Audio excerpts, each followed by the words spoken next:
자, 우리 아침 또 오랜만에 주일 아침 GBS 같이 나누도록 하겠습니다. 우리 이제 거의 이제 오늘은 이제 썸머리하고 오늘 마칠 건데 광야에서 7가지 시험 테스트 한번 기억나는 거 얘기해 보세요. 자, 기억나는 겁니다. 괜찮아요, 편안하게. 홍해. 홍해의 홍해 두 번째. 네, 아유, 괜찮습니다. 네.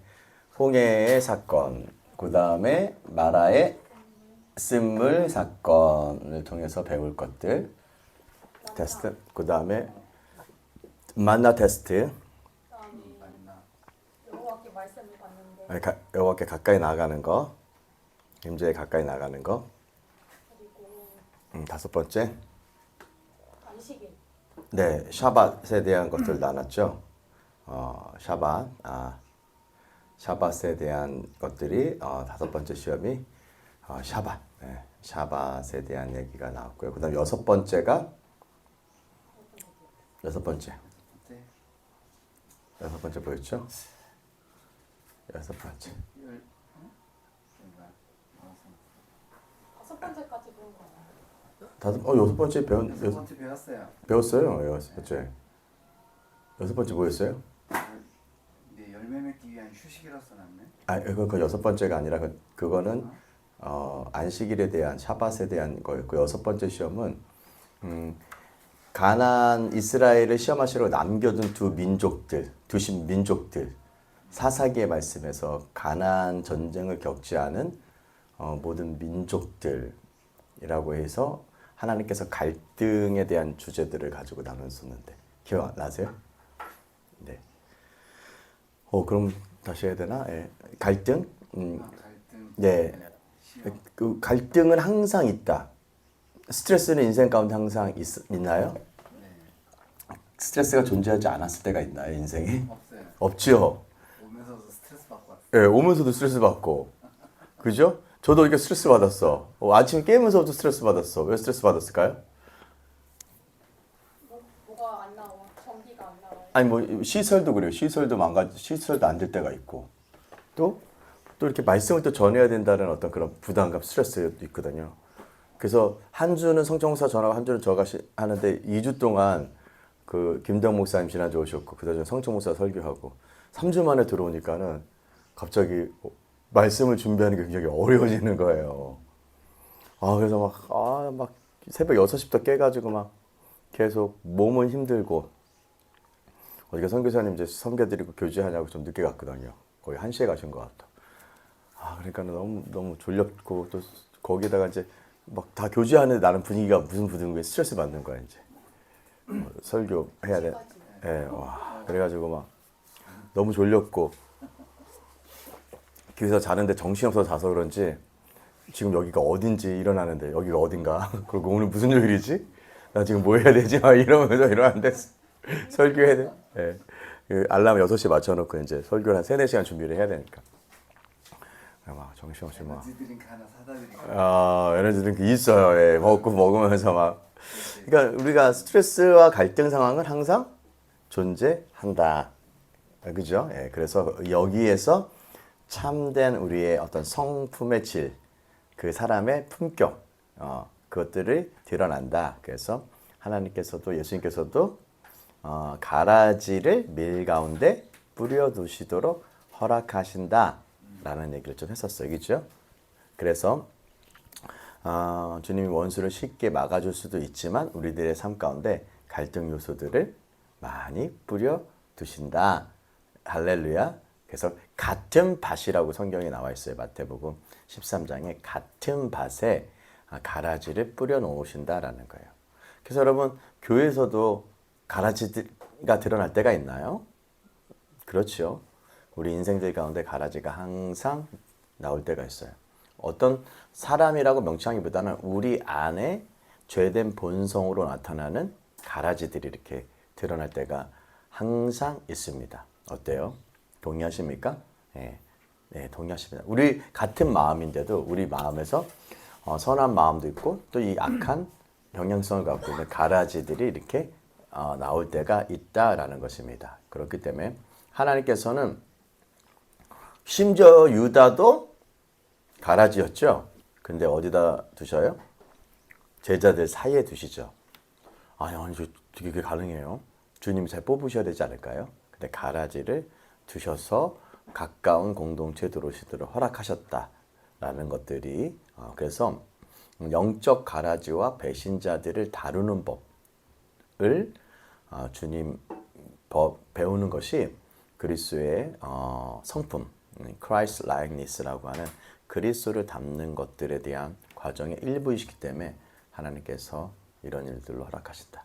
그래서 갈등의 요소들, 스트레스의 요소들을 보는 것들에 대해 좀 더 다른 관점을 가질 수 있으면 좀 빨리 해결할 수가 있을 것 같아요. 그렇죠? 왜 나한테는 항상 이런 힘든 일이 있지? 왜 이런 거 있잖아요. 이런 것들에 대한 부분에서 그렇게 생각하면 진짜 한도 끝도 없을 것 같아. 그런데 조금 다른 관점을 가질 수 있다면 우리는 그 부분들을 새롭게 변화시킬 수 있다. 그것이 바로 탁월한 존재들. 그래서 여러분 스트레스 받지 않으려고 애를 쓰지 마십시오. 스트레스 없는 세상은 이 세상에 존재하지 않는다.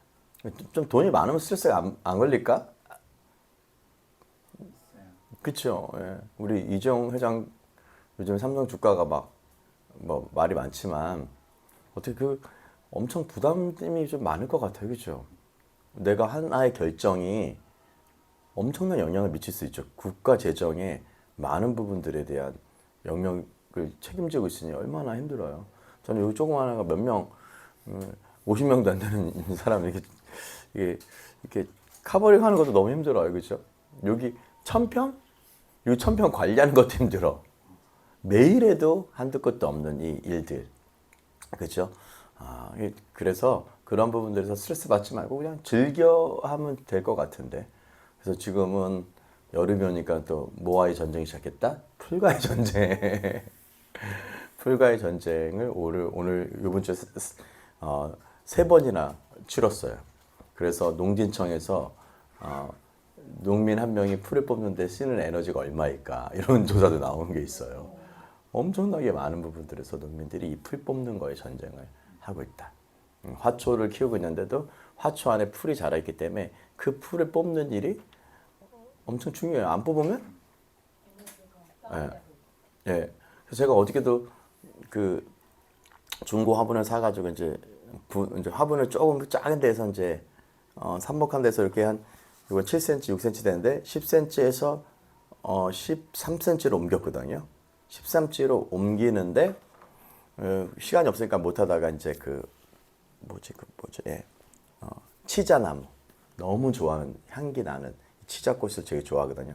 치자나무에서 하는데 여기에 풀들이 20개의 치자나무를 삽목해가지고 이제 다 살렸는데 그 치자나무에서 관리를 못했더니 이제 물을 계속 위에서 주니까 잡초가 많이 나온 거예요.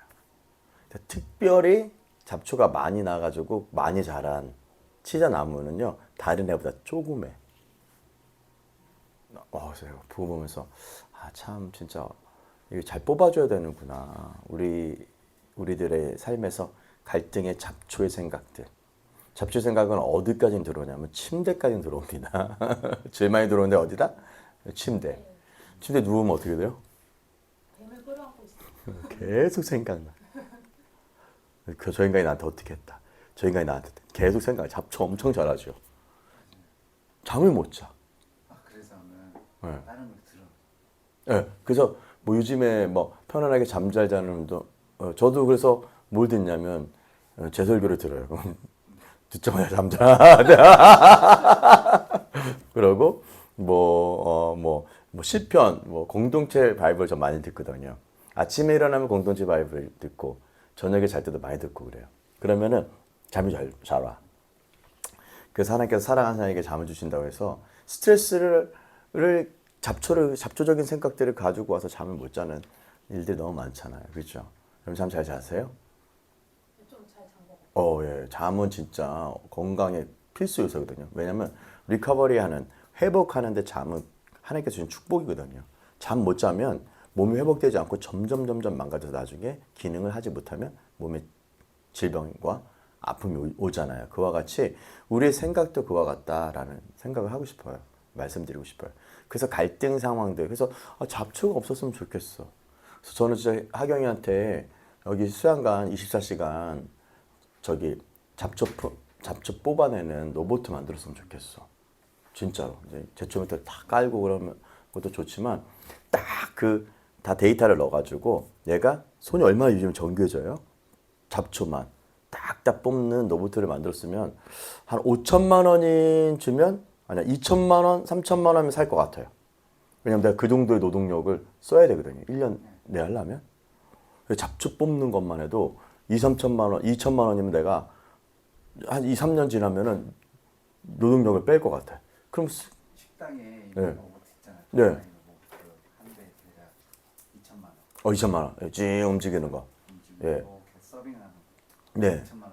저 한번 물어봤더니 2천만 원이라. 네, 2천만 원 정도. 한 대예요. 근데 그게 계속 돌아가면 남죠. 서빙 한 사람 대신 그냥 로봇 와가지고 너 갖다 주면 쥐 해가지고 딱 데이터에서 딱 갖다 주면 사람들이 와가지고 이렇게 먹잖아요. 그래서 로봇 서빙하는 거. 근데 지금 점점 데이터들이 엄청나게 많아져가지고 이 데이터들을 가지고 활용하면은 풀들 다 사진 정보해가지고 잡초와 내가 키울 것만 빼고 다 없애버려. 그러면 쫙 없앨 거예요. 그리고 여기다도 로봇에도 칼도 달아가지고 쫙쫙쫙쫙 잘라가지고 없애. 뿌리 뽑기 어려우면 밑에를 크라운 있는 데를 축축축축 잘라내든지. 어쨌든 24시간 일하면 얼마나 좋을까라는 생각이 좀 할 때가 있어요. 그래서 잡초 같은 것, 근데 그렇게 하려면 또 돈이 필요하잖아요. 그리고 데이터도 돌려야 되고, 데이터도 돌려면 또 여러 가지 뭐 전력도 필요하고, 뭐 냉각 기능도 필요하고, 그 엄청난 메모리. 그래서 한국이 지금 이 데이터, AI 그 데이터 메모리 때문에 지금 전쟁이 일어난 거 아닌가요, 지금? 예. 얼마나 많이 용량을 학습을 시켜서 데이터를 축적해내느냐. 그거를 빨리 돌릴 수 있느냐. 옛날에는 하드디스크로 돌렸는데, 하드디스크는 돌아가야 되기 때문에 읽는데 시간이 늘어. 근데 메모리는 그냥 전기 신호로 빨리 딱 저장하고 빨리 뺄 수가 있어. 그러니까는 데이터를 쭉 빼는 것들이 얼마나 빨리 빼는가. 이 전쟁이 지금 AI 그 플랫폼에서 지금 전쟁이 있지 않나 이런 생각이 좀 저는 들어요. 어쨌든 이 데이터들에 대한 부분들에서 이제 이런 일들을 해 나갈 때 정말 이게 그런 여러 가지 생각이 들어요. 이렇게 이런 잡초 같은 것들에 대한 생각들, 잡초적인 어떤 것들을 뺄 갈등들, 그죠? 이런 것들을 좀 빨리 뺄 수 있으면 좋겠다. 그래서 하나님께서는 우리에게 그런 요소들을 주신다. 그러고 그럼 모든 일들을 다 해줬어 우리가. 예를 들면 뭐 수양관의 일도 막 진짜 막 잡초 다 뽑아주고 식물들 다 키우고 내가 안 해도 그냥 외국인 노동자 안 써도 그냥 로봇가 와가지고 다 해줘. 외국인 노동자 쓰려면 얼마나 힘든 줄 알아요? 우리 저기 동기들 보면 스트레스가 뭐냐면 외국인 노동자 관리하는 거야. 어느 날인가 보면 아침에 보면은 숙소에서 없어져 있어. 도망가 있어. 그러면 신고해야 되고 또 거기 또 센터 가야 되고 또 뭐 불법 신고해야 되고 또 거기다 뭐 잘못하면 또 돈 내야 되고. 들어보니까는 이제 딸기 농사하는 동기 한 명은 뭐냐면 와가지고 딱 8시부터 5시 반 되면 딱 끝난대요. 더 이상 일 안 한대. 딱 8시간 딱. 우리나라 딱 그렇게 저희 노동자 보호법 때문에 딱 일하고 더 이상 안 한대. 그러고 거기다가 또 스트레스를 또 받아. 뭐 때문에 스트레스 받아요? 그리고 그 외국인 분들은 빌라에 살고 주인분들은 네. 농장에서 지내시고. 우리 동기들이 그런 얘기예요. 우리는 진짜. 그래서 얼마 전에도 그 우리 토마토 먹는 그 농장, 지난해 농장에 가가지고 사장한테 물어봤어요. 여기 농장 얼마 주냐고. 얼마 줄 것 같아요? 250만 원 정도 주는데 그 외로 들어가는 데도 있어. 뭐 밥값, 그 다음에 주거비. 주거비. 주거비도 줘요? 저기 빌라 열어줘야 되잖아요. 빌라 빌려줘야 되잖아. 거기서 또 관리해야 되지. 또 스트레스야. 또 내가 볼 때. 그럼 와서 노동자 막 따주고 일 시키고 그 다음에 또 팔고 또 진짜 생각만 해도 스트레스야. 갈등의 요소들이 되게 많이 있다라는 거야. 뭐든지 왜 이렇게 갈등의 요소를 줬을까라는 것들이에요. 그래서 하나님께서 스트레스를 받을 요소들을 우리에게 주셨다. 있다라는 것들이에요. 그래서 모든 인생들은 그러한 일들 가운데 다 사람들이 모여들어서 그러한 일들을 힘들게 할 수가 있다. 그래서 항상 그러한 사람들이 뭐라고 하냐면 불만과 미드네스라고 하는 불만과 불평을 갖고 있는 사람들이 어떤 일들을 해 나갈 때 항상 소용돌이 치듯이 이게 확 나가면 확 돌아서 몰려 들어오는 것처럼 소용돌이 쳐서 몰려 들어오는 것처럼 하나님께서 뭔가 좀 하나님의 일들을 하고 약속의 땅은 정치에 들어가게 될 때 이러한 사람들이 존재한다. 항상 있다라는 거예요. 그래서 그들을 그렇게 어떻게 그것들을 다루냐, 어떻게 통제하느냐, 어떻게 그런 것들을 하는 거에 따라서 우리가 갈 수 있고 아니면 주춤할 수도 있다라는 것들입니다.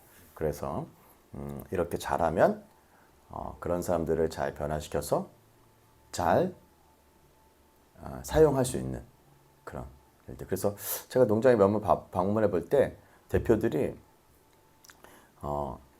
정말 이렇게 잘해준대.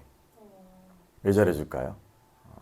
간식도 잘 갖다 주고 그래서 계속 그 사람들이 돈 벌어다 주는 거예요. 농장 입장에서는. 그 사람들보다 더 벌겠죠. 예.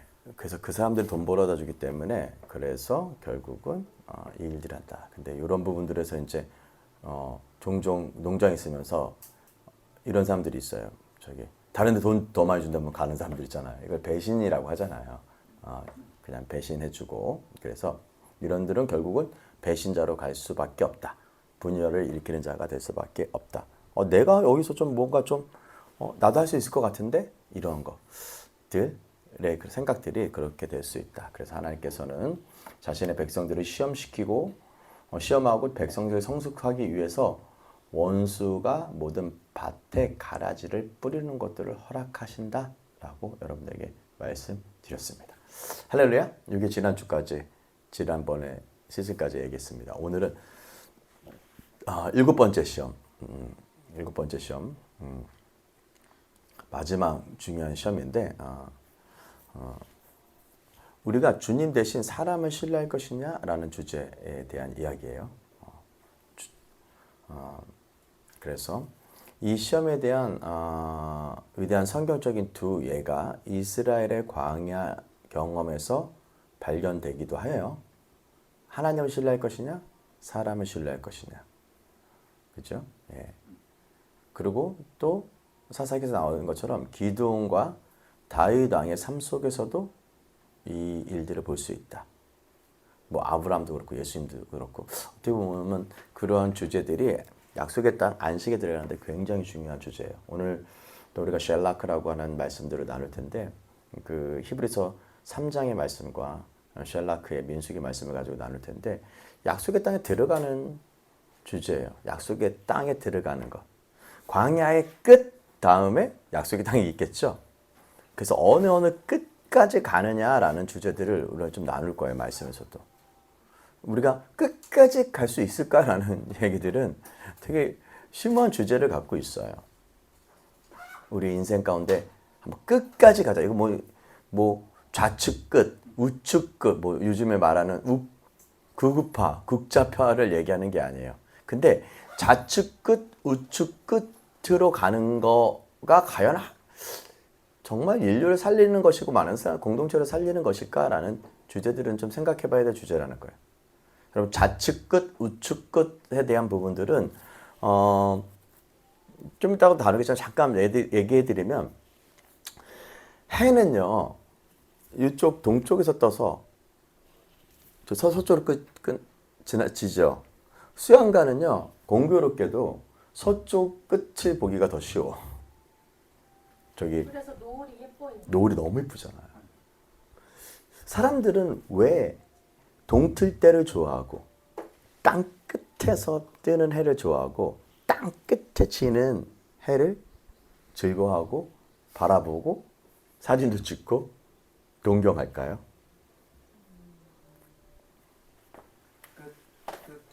끝은 내가 도달해야 될 어떤 곳 네. 끝은 도달해야 될 것이다. 네.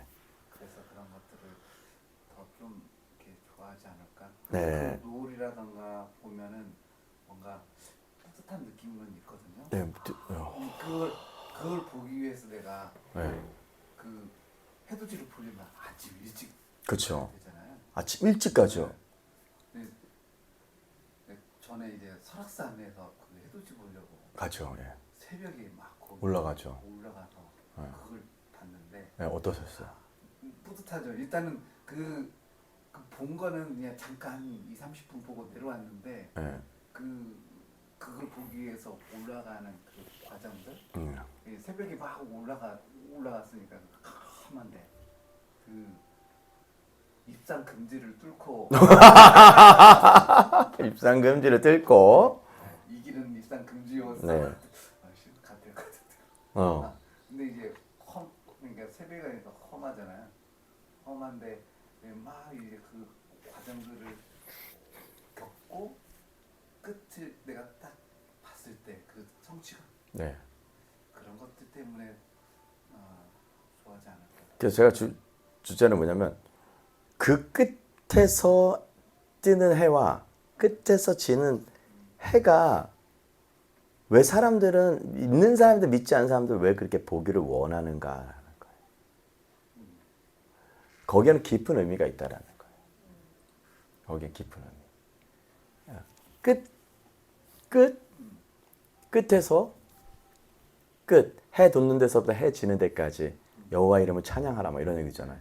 해 뜨는 데부터 해 지는 데까지 주 이름 찬양하리라 뭐 이런 찬양도 옛날에 했던 것 같아요. 자, 해가 뜨는 곳과 해가 지는 곳 그 끝에서부터 열이 올라와서 광이 쫙 비치고 해 끝에 광이 지죠. 저는 이제 식물을 키우다 보니까 식물은 광과의 싸움이다라고 해도 과언이 아니에요. 얼마나 많이 광을 식물에게 많이 비춰서 광합성 작용해서 명반응을 해가지고 어떻게 식물을 광합성을 해서 에너지를 얻고 탄수화물을 얻고 그 탄수화물로 말미암아 모든 이 지구가 돌아가고 있다라는 것들을 아시나요?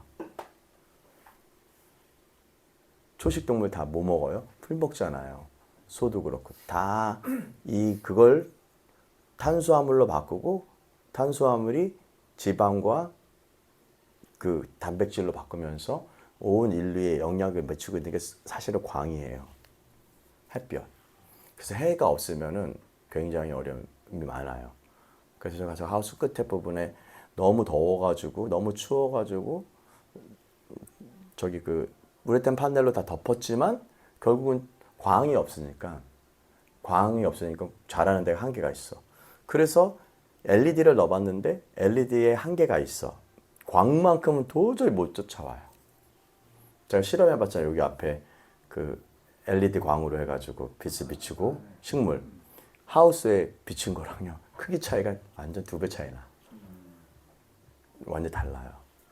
맛도 그렇고 맛도 하우스에 있는 그 로메인은 아삭아삭 바삭바삭 이런데 여기는 그만큼 안 돼요. 광 자라기는 자라는데. 그래서 제가 그런 물론 광이 많이 필요하지 않아.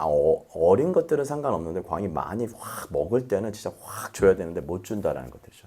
결론적으로 뭐냐면 땅 끝에서부터 땅 끝에 이 해가 뜨는 그 해를 그 끝에서부터 끝까지 가는 이 해를 사람들은 종종 착각하는 게 있어요. 어떤 걸 착각하냐면 해가 뜬다. 해가 진다. 그 끝에서부터 뭐가 시작하냐면은 진짜 시작할 것들이 시작한다는 거예요. 가나안 약속의 땅 끝에서부터 가나안 땅이 시작이 되죠. 그죠? 보통 서쪽에서 해가 딱 지면 사람들은 잠을 자요. 잠을 자잖아요. 모든 식물과 동물들은 해가 딱 떨어지는 순간 잠을 자기 시작해요. 이 잠자는 동안 진짜 뭐를 의지하냐면 보이지 않는 하나님을 의지하고 하나님을 신뢰하고 하나님을 찾지 않는 사람들은 잠을 못 자. 이해되세요? 쉽게 말해 아까 얘기했던 것처럼 만약에 내가 어떠한 일들로 인하여서 굉장히 트라우마가 상처가 있어. 그럼 서쪽 끝에 가죠. 서쪽 끝은 약간 좌측을 상징해. 상처나 이런 쪽에. 지는 거야. 슬퍼. 그죠? 그 좌측에 있는 사람들 많이 슬프잖아요. 불만이 많잖아요. 불평이 많잖아요. 왜요? 그 끝에 있기 때문에 그래. 그래서 그렇게 그래서 뭐 정치적으로도 뭐 저기 여당이냐 야당이냐 막 이렇게 막 야당이 되면 다 끝에 있는 거고. 그 다시 돌아와서 여당이 되기도 하고 야당이 되기도 하고 여당이 되고 막 이러잖아요. 그 끝에 갔을 때 그 끝으로 보냈을 때 다시 여당으로 다시 해 뜨는 곳으로 오는 것은 사실은 무슨 문제가 생기냐면은 그냥 반복적인 거야. 해결되지 못하는. 여러분 언제는 돈이 많았다가 언제는 돈이 없기도 하고. 그렇죠? 그리고 언제는 높은 지위에 있다가 언제는 낮은 지위에 있기도 하고요. 이러한 부분들에서 끝에서 잠을 잘 수 있는 사람들, 끝에서 진짜 잠을 잘 수 있는데 근데 끝에 갔는데 잠 못 자는 사람들이 문제야. 그죠? 그리고 그 해가 떴는데 해가 왜 떴는지를 모르는 사람들, 해가 뜬 이유는 뭐예요? 많은 것들을 살리려고 존재하는 거야. 쉽게 말해 좀 권력이 있고 기득권이 있고 돈이 많으면 내가 왜 존재하는 거예요? 많은 사람들을 비추기 위해서. 이 끝에서 이 끝의 목적을 잘 알지 못하면 서쪽 끝에 가면 잠을 자야 되고 해가 동트되면 와 이걸 보면서 뭐예요? 나 진짜 이 해처럼 많은 사람들을 비추는 사람이 되겠다. 예수님처럼. 슬픈 일이 있으면 끝에 가서 여호와를 신뢰하고 잠을 자자. 이런 사이클을 갖고 있는 사람들이 사실은 진짜 여호와를 신뢰하는 사람이 되겠죠. 그래서 하나님이 우리를 부활 때도 있고 빈부의 일체 비결을 배웠던 그런 사도 바울의 고백처럼 우리는 그런 비결들을 배워야 되는데 그 비결들을 배우지 못하는 때 이 끝에서 약속 땅으로 들어가지 못해요. 그러면은 인생은 고통스럽다. 예를 들면 인생에 나쁜 트라우마가 있어요? 트라우마 있으면은 그 트라우마가 왜 생겼어요? 그 끝에서 여호와를 신뢰하는 것, 나의 쓴마음이라든지 나의 어떤 트라우마라든지 이 모든 것들을 예수 그리스도께서 가셨던 그 길로 가려고 하는 자들, 그것이 신뢰거든요. 믿음. 그 믿음. 그래서 너희가 이 믿음이 없으면 안식에 들어오지 못한다라고 해요. 예수. 너희에게 복음이 전해졌는데 복음을 잘 받지 못해. 복음은 뭐냐면 복음은 이 세상이 너를 핍박하고 세상에 나쁜 일이 없을 거라는 얘기가 아니에요. 복음 항상 뭐가 있다? 어려운 일이 있다. 뭐 목회자 되고 크리스천 되면 나쁜 일 없어요? 심지어는 주님의 일 잘하다가도 비행기 사고로 죽기도 하고 순교하기도 하고 사고 나기도 하고 재정 때문에 어려움들 겪기도 하고 그죠? 그런 거는 항상 있단 말이에요. 그렇다고 돈이 많다고 뭐 항상 해요. 돈 많아가지고 이상하게 빠진 사람들 많이 봤잖아요. 그렇기 때문에 그 끝의 부분에서 끝을 항상 묵상하고 그 끝에서 다음을 어디로 가겠자 하는 거에 대한 답을 낼 수 없다면 그 관점이 우리들 가운데 회복되지 않으면요. 우리는요. 이 세상에서 계속 그냥 뺑뺑이 도는 인생. 뺑뺑이. 요 해 뜨는 데부터 해지는 데까지 주 이름 찬양을 해야 돼. 해 뜨는 데부 옛날에 우리 고등학교 때 많이 해 뜨는 데부터 해지는 데까지 주 이름 찬양받으리 이거 율동 엄청 CCC에서도 엄청 율동하고 했었거든요. 저도 이렇게 배운 것 같아요. 그죠? 해 뜨는 데부터 해지는 데까지 주 이름 찬양받으리 이거 했거든요. 근데 이게 몸으로도 하고 하는데 이거를 진짜 제가 60년, 50년, 아니 30년, 40년을 불렀는데 이 이유를 이거 하나님 말씀 공부하다가 알았어. 와 이거구나. 해 뜨는데 해진 데까지 해 뜰 때도 그렇고 해질 때까지 주 이름 찬양 안 해. 그죠? 뭐 불평불만하든지 내가 좀 잘나서 이런 거야. 내가 열심히 해서 이런 거야. 자기의로 충만하든지. 여기서 주님의 이름을 찬양할 수 있다는 것이 바로 여정의 마지막 시험이에요. 와우. 그래서 여러분들도 슬픈 일이 있었지만 저도 인생에 슬픈 일이 많이 있잖아요. 우리 아버지가 그러시더라고요. 이제 엄마에 대해서 그만 부정적인 얘기를 했으면 좋겠다. 이런 얘기를 하셔요. 그 얘기가 아버지한테 좀 힘드셨을 수도 있겠지만 저에게도 그러한 과정들을 어떻게 잠을 잘 수 있는가라는 것들에 대해서. 그래서 요즘에는 제가 어저께도 어머니를 위해서 기도했거든요. 어머니를 위해서 기도했는데 예전에는 그냥 잠 못 자서 기도했는데 새벽에 일어나서. 근데 요즘에 잠 잘 자고 기도해. 잠 잘 자고 기도해. 하나님께 맡겨드려요. 하나님 주시는 감동 안에 그냥 신뢰하면서 살아가는 것. 그것이 하나님, 저는 그 엄마에 대한 안식에 들어갔다.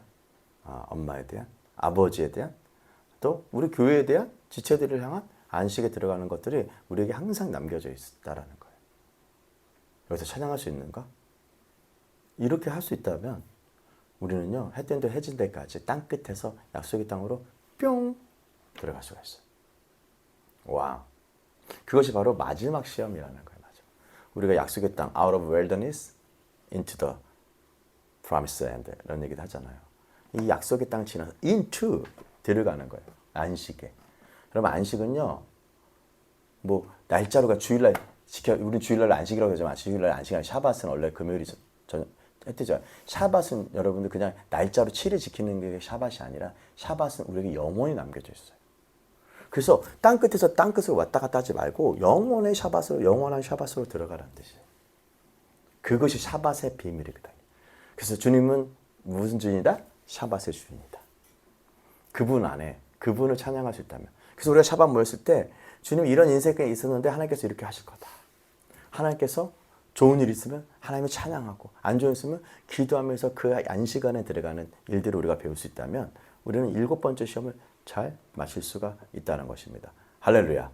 여러분 기도원에게도 모든 사람들에게 이스라엘 광야뿐만 아니라 모든 신앙의 여정, 지금도 우리는 그 여정에 있어요.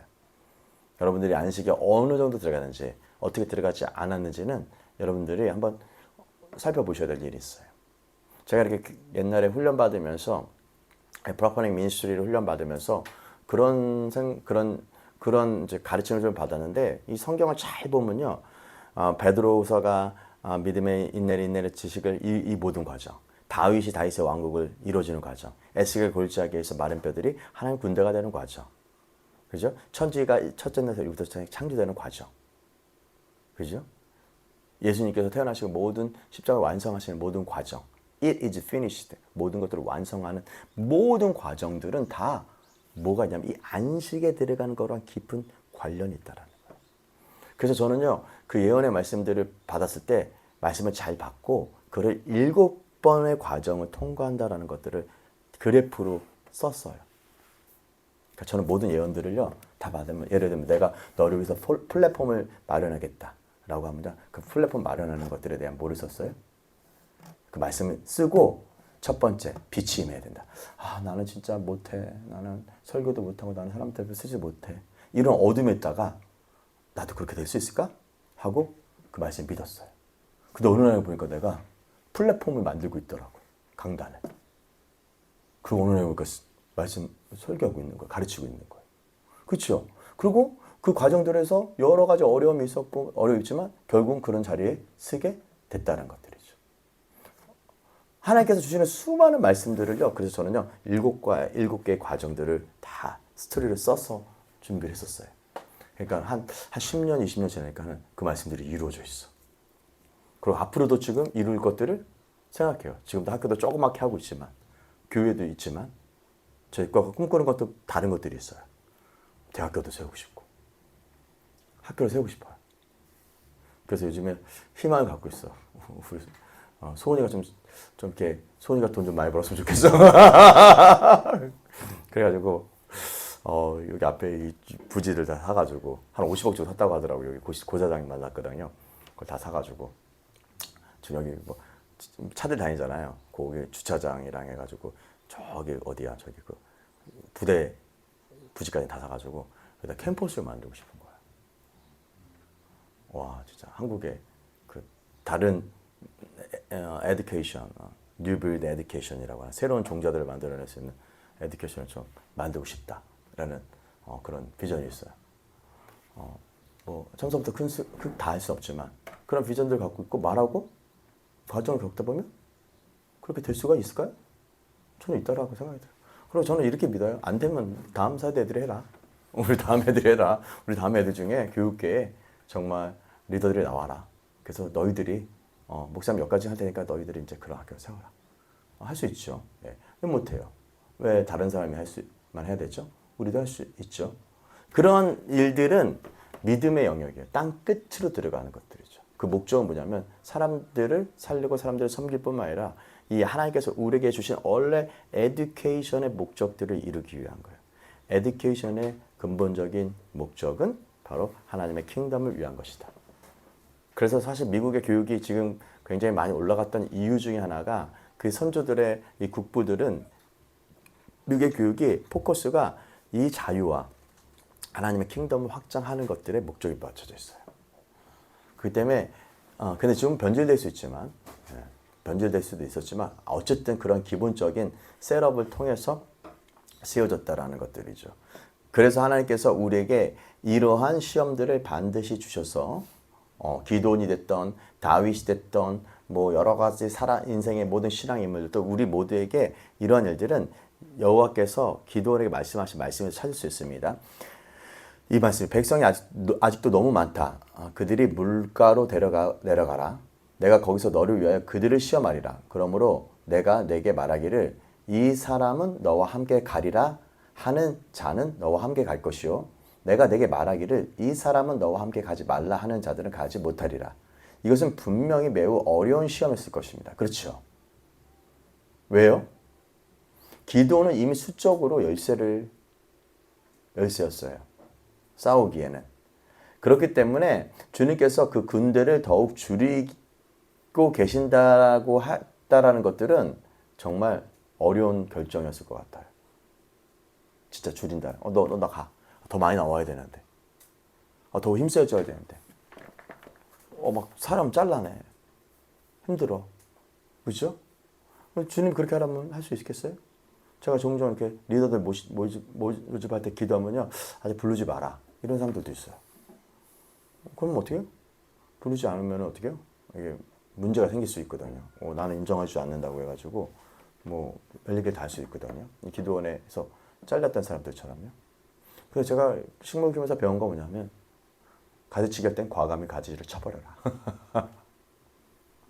과감하게 내 거가 아닌 것처럼 쳐버려라. 네, 유튜브 장프로가 얘기했네요. 수국 배울 때 제가 배우는 분인데 과감하게 자르는 거예요. 지금 오늘도 수국 이제 잘라서 이제 강단에다 올릴 건데 과감하게 자르는 거예요.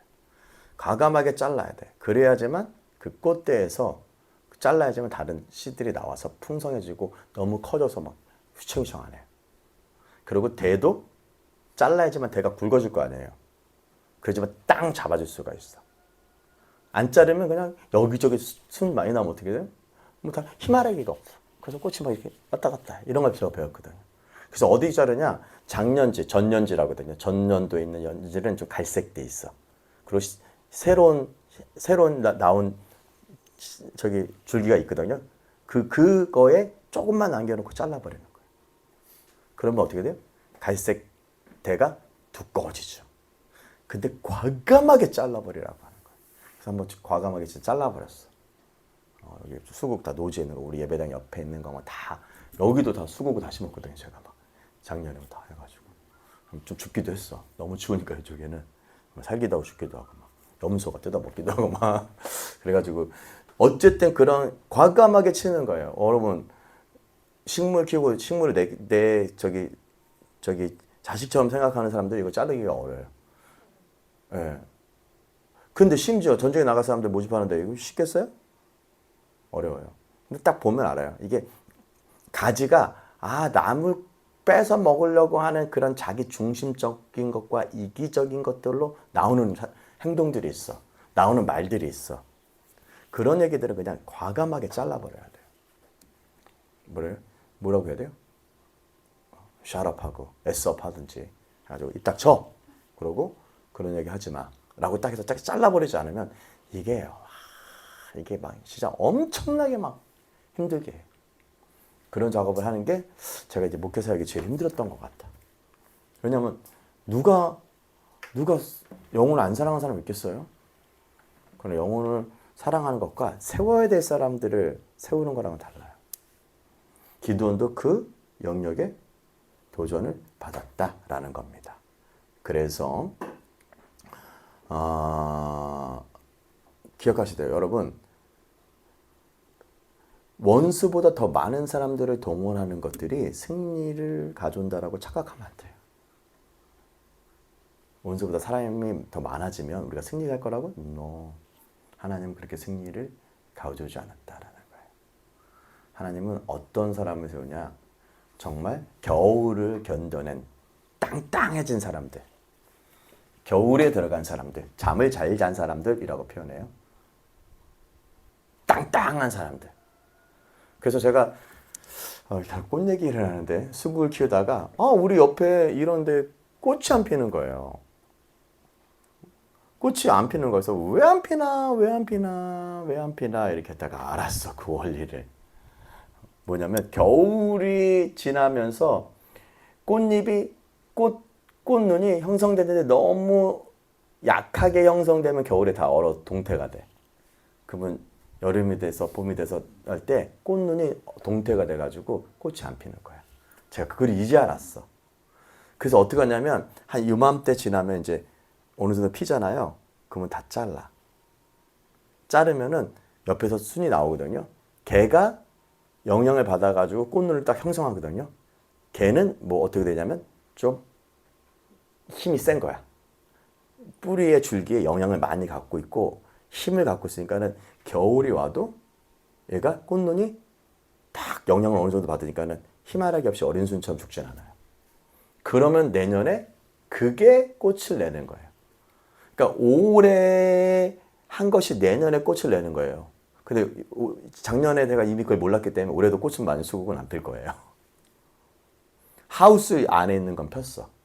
왜냐면 하우스 안에는 한겨울에도 제가 0도 밑으로 안 떨어뜨렸기 때문에 얘가 꽃눈을 갖고 있기 때문에 지금 바깥에 뺀 건 다 꽃이 나온 거예요. 근데 옆에는 꽃이 안 나오잖아요. 다른 얘기를 하면 그 어려운 시간들, 그 땅땅해지고 그 겨울을 견뎌낸 그 힘들, 그것을 갖고 있는 사람들이 하나님께서 약속의 땅을 드리는 거예요. 그렇지 않으면 우리는 약속의 땅을 들어가지가 못해. 그래서 신앙생활은 어떻게 보면요, 겨울이 많이 오는 것이 좀 좋긴 해. 어려운 일이 많은 사람들이 내 주님이 다시 오셨을 때 꽃 피는 거야. 어린 양이 혼인잔치에서 꽃을 들어야지. 근데 꽃이 다 죽으면 어떻게 돼? 혼인잔치에 갔을 때 신부는 꽃을 항상 들어요? 신부가 꽃 드는 걸 뭐라고 해요? 부케라고 그래. 그걸 상징하는 거예요. 네가 겨울에 이 어려운 시간들이, 여러분, 예수님이 이미 하늘에 우리 땅에 오셨다가 땅에서 그냥 사시면 되는데 왜 하늘에 올라가셨어? 만약에 신부가 해가지고 막 사랑에 누렸는데 어떤 남자가 보원이 와가지고 이쁘다고 해가지고 막 결혼하자고 했는데 막 그렇게 하고 사랑만 하고 막 하고 갑자기 없어졌어. 어떨 것 같아? 군대 갔냐? 바꿔 신자. 이럴 거예요? 그래서 여자의 마음은 남자가 군대 갔을 때 증명된다고 하잖아요. 근데 신실하게 있어. 겨울인데 남편이 내 옆에 가까이 있지 않는데, 내 신랑 될 사람이 가까이 있지 않아도 계속 잘 견디고 있어. 안 변해. 그러다가 막 아가서가 그런 얘기잖아. 남편 찾고 싶어, 그 신랑 찾고 싶어가지고 막 성 밖에 나갔다가 어떻게 해요? 못된 일 당해. 막 못된 일 당하고 막 수치심도 느끼고 막 힘들어. 근데도 따라가겠어요? 예수님 올라가시고 우리가 이 땅에 살면서 엄청 수치심 받아? 예수님 믿는다고? 욕도 먹고? 그래도 가겠어요? 가고 있습니다. 가고 있습니다. 가고 있으면 이건 진짜 꽃다발 듭니다. 꽃다발 되지 못한 신부를 보셨나요? 네, 신부는 근본적으로 꽃다발. 그래서 우리 작약도 그 신부의 꽃이라고 표현하잖아요. 작약을. 작약은요, 겨울 내에 아주 냉철이가 되지 않으면 수국도 꽃이 안 나와요. 어저께 선교사님이 인도네시아 말랑에서 그 얘기 하시더라고요. 진짜 왜 우리 집 앞에는 수국에 꽃이 안 펴? 이러시는 거예요. 근데 그 지역에 좀 고산 지역에서는 꽃이 피거든요. 추워서. 근데 말랑이라고 하는 거죠. 좀 낮은 지역에 오면요. 따뜻하면요. 수국이 꽃을 안 내. 그냥 깻잎 떼는 거야. 깻잎처럼. 꽃이 안 나와. 그래서 꽃을 본다라는 것들, 또 이렇게 어린 양의 혼인잔치에 신부의 꽃을 준비한다라는 것은 매우 깊은 의미가 있다라는 것입니다. 와, 여러분 꽃망울 올라왔습니까? 예. 꽃망울 겨울이 왔는데 꽃망울 피실랍니까? 아니면 동태돼서 얼어 죽일랍니까?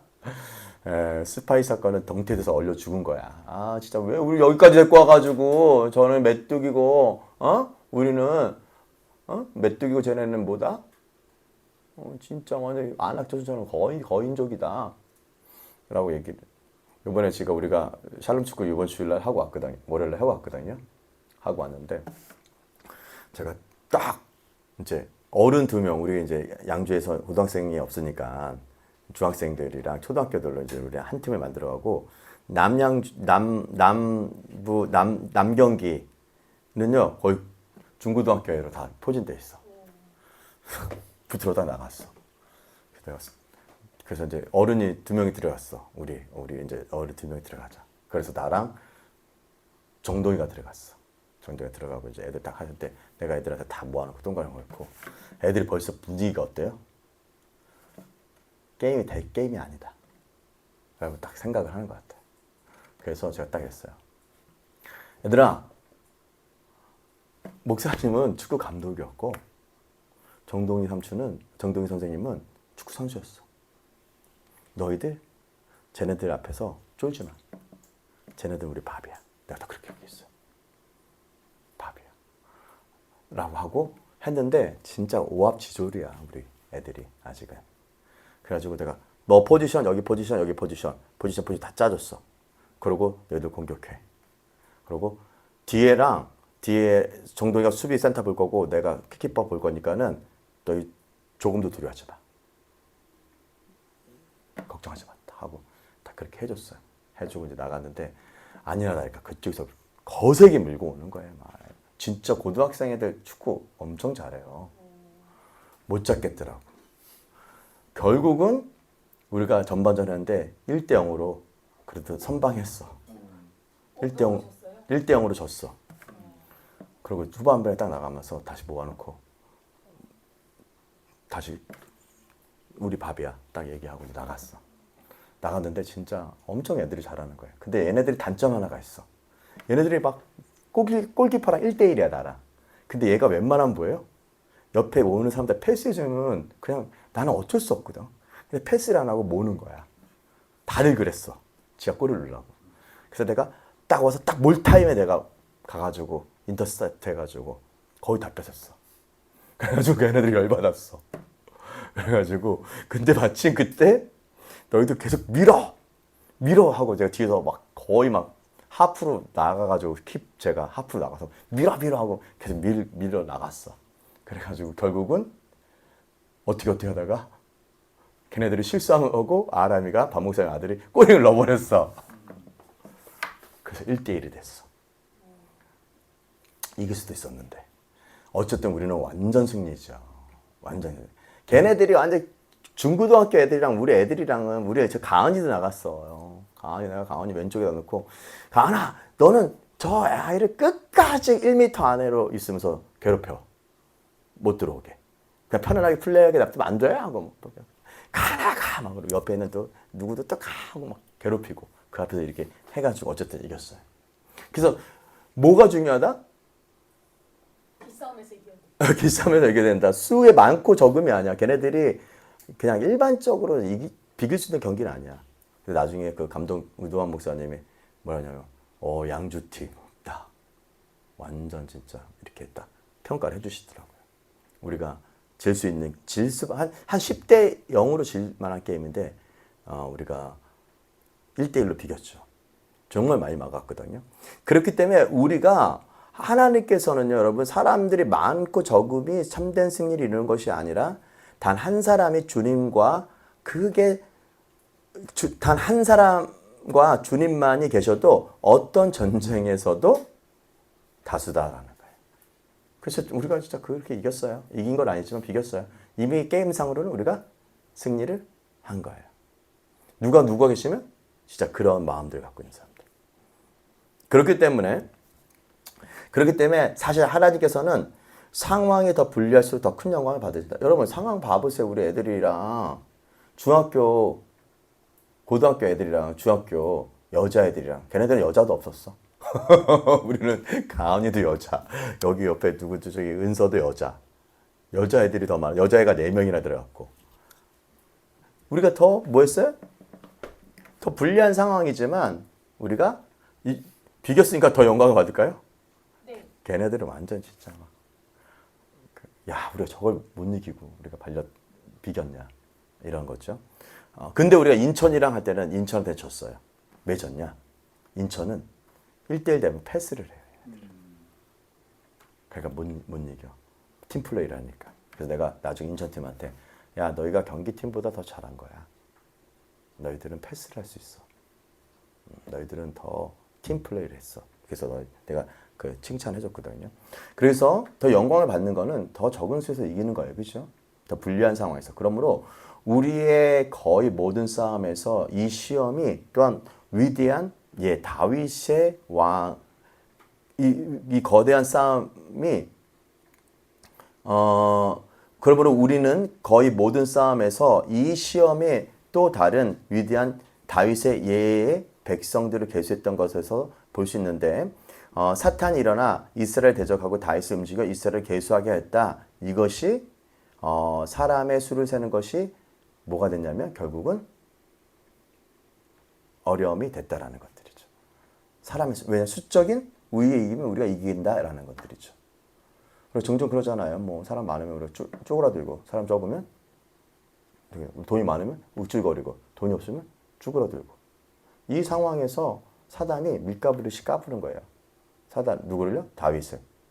그래서 사람의 수를 세는 것들이 결코 귀한 일이 아닐 수 있다라는 거예요. 사단이 일어나 이스라엘 대적하고 다윗을 움직여서 이스라엘을 카운터하게 했다. 사람의 수를.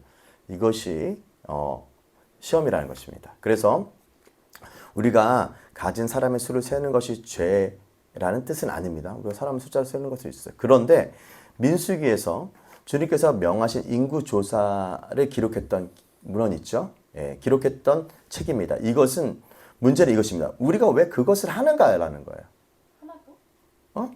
왜 카운트를 해요? 이 일이 다윗에게 죄가 되었던 이유는 그가 주님보다 자신과 함께한 사람의 수에 더 많은 믿음을 두기 시작했기 때문이다라는 거예요. 그렇죠?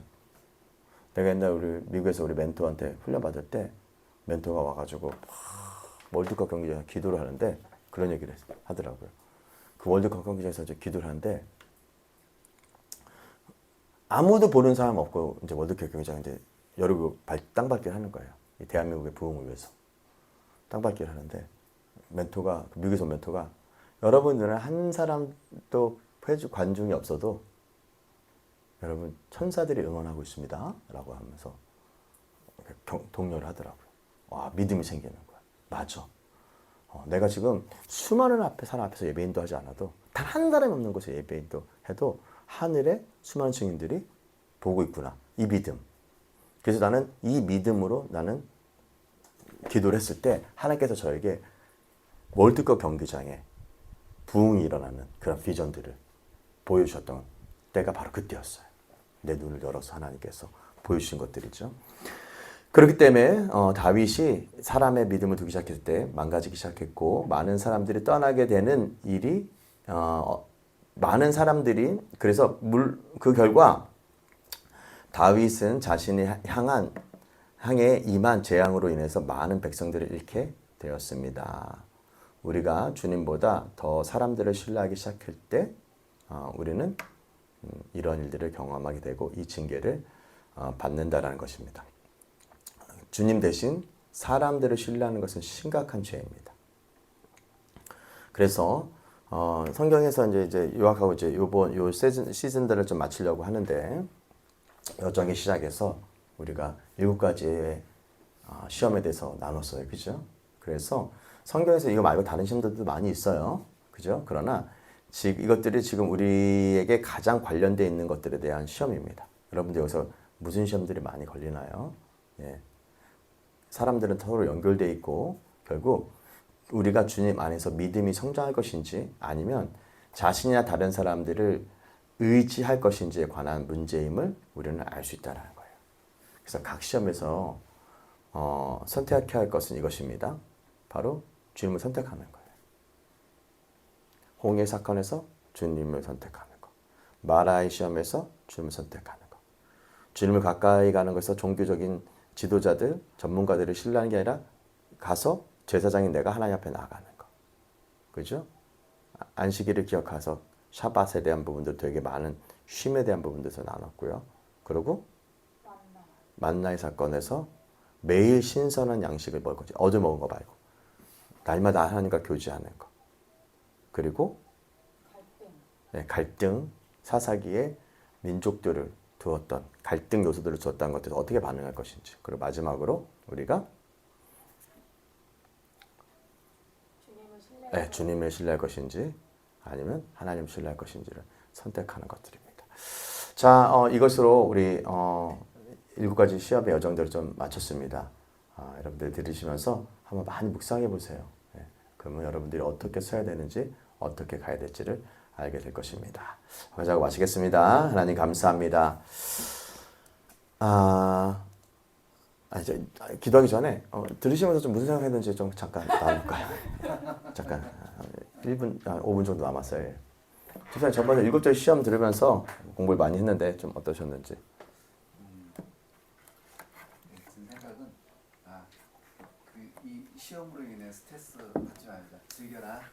시험으로. 썼으면 즐겨라잖아요. 네. 이 내 삶에서 이걸 아예 이거를 이 잡초들을 제거할 수 없잖아요. 어쩔 수 없이 나잖아요. 어쩔 수 없어요. 그래서 그것을 좀 즐기자. 시험으로 생각하지 말고 네. 그 시험은 어떻게 잘 통과할 수 있는가 네. 초점을 하나님 선택한 맞아요. 주님을 선택한 쪽으로. 선택하고 이거를 어떻게 좋은 방향으로 내가 성장하는 방향으로 선택해야 할 것인가 이제 고민을 하는 거죠. 네. 와. 좀 생각들을 해보게 됐습니다. 네. 좋습니다. 네. 스트레스를 받지 말라고 애를 쓰지 마라. 대신 스트레스를 전혀 다르게 이렇게 방향 전환을 해라. 회사 일, 가정 일, 개인 일, 이게 뭐 이렇게 스트레스니까 이게 어떨 때는 이제 정말 피곤해도 잠이 안 올 때가 있는 거예요. 그걸 생각하니까. 생각을 하게 되니까. 정말 이 스트레스가 막 크게 오르면은 막 진짜. 근데 좀 이제 그거를 스트레스로 받아들이지 말고 즐긴다. 이게 나를 더 성장하기 위한 그 과정이다. 이렇게 성장하면서 이제 하나님을 선택할 때 내가 또 한 단계 성장한다. 라는 어떤 긍정적인 생각들. 네. 좀 더 가져야 되겠다. 네. 할렐루야. 그런 생각들을 해보게 됐습니다. 와, 좋습니다. 네. 7번째, 6번째 시험에 많이 그런 쪽에 은혜가 있네요. 그죠? 예, 좋습니다. 우리 보은이는? 저는 뭐 많은 생각 들긴 한데요. 이 마무리가 주님을 신뢰하는 거로 마무리되는 게 되게 좀 임팩트가 있었고 모든 단계가 또 주님을 신뢰함으로 좀 연결되어 있는 게 좀 멋졌어요. 시작도 주님이었지만 마무리는 결국 주님을 신뢰하는 것이다라는 것이 굉장히 멋진 메시지인 것 같고 이런 주님을 신뢰하는 해지는 데부터 주님을 신뢰해서 마무리까지 주님을 신뢰할 수 있는 좀 네. 군대에 나갈 만한 이런 네. 땅땅한 네. 이런 크리스찬이 되어야 되겠습니다. 네, 할렐루야. 네, 아, 좋습니다. 저도 사실 이 공부를 하면서 같이 공부를 했던 주제들인데 상당히 저의 지금의 삶에서 많은 부분들에서 생각적으로 여러 가지 어려움들이 저도 있잖아요. 그 상황들 가운데서 하나님께서 방향을 좀 많이 주님 신뢰하면서 방향을 가져가는 시간들을 좀 갖게 되는 시간들이었던 것 같아요. 그래서 지금까지 왔던 여러 가지 뭐 어려움들, 뭐 재정적인 어려움들도 있었고 관계적인 어려움들도 있었고 또 여러 가지의 어려움들 모든 상황 속에서 내가 하나님 앞에 좀 어떻게 좀 더 섰어야 되는가, 또 잘 쓴 것들은 좀 컨펌도 되기도 하고 잘못 쓴 것들은 다시 한번 하나님 앞에 더 가면 내 삶에 그 약속의 땅에 들어가서 좀 안식의 주님과 함께 좀 쉬지 않을까라는, 제가 저희 아내한테 얘기하고 이제 우리 엄마들한테 얘기할 때 남편의 존재에 대한 부분들에서 동일하게 얘기하는 것이 있는데 뭐냐면 그냥 그 밑에 쉬는 것들에 대한 그 얘기들을 좀 많이를 해요.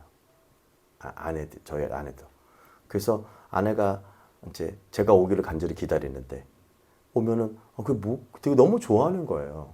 그래서 뭐가 그렇게 좋냐?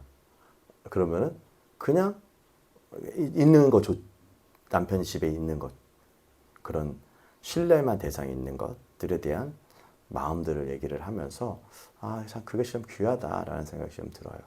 어쨌든 우리가 그리스도의 신부로서 우리의 신뢰 대상은 주님이잖아요. 주님 안에 잘 쉬게 된다면 정말 너무 아내로서 누릴 것들에 대한 누림이 귀할 거 아닌가라는 생각이 좀 들어요. 저 요즘에 그 창진이가 그랬나? 지혜가 이제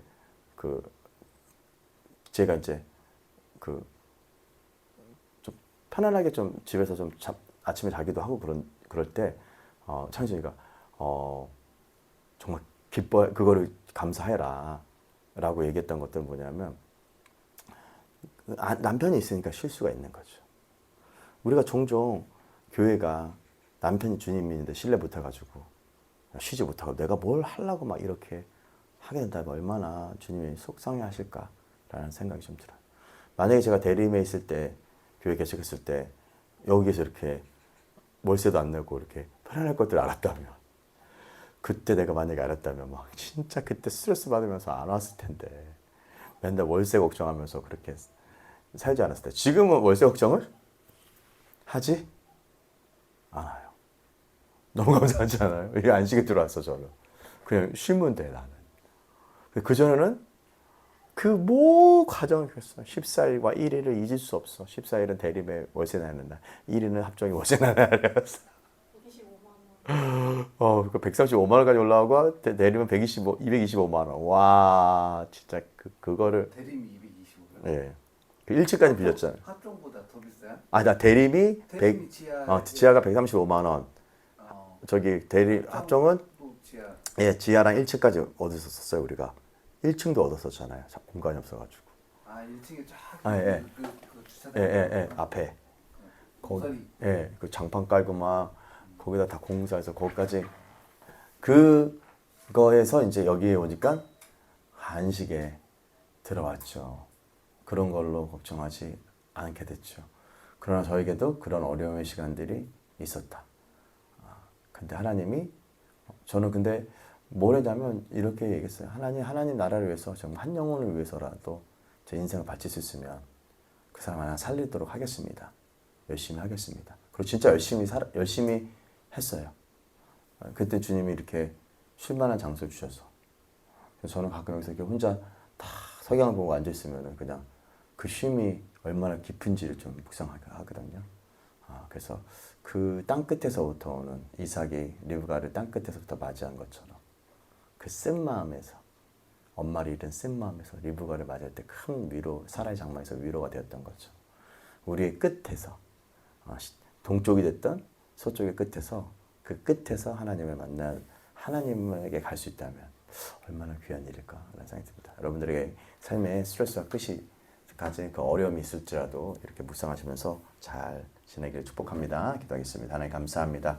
오늘도 우리가 광야 7가지의 여정의 마무리를 지었습니다. 하나님께서 이 말씀들이 계속 생각나게 하셔서 우리 삶의 많은 일들을 주님을 신뢰하는 것들로 축복되게 하여 주셔서 예수님 기도했습니다. 아멘.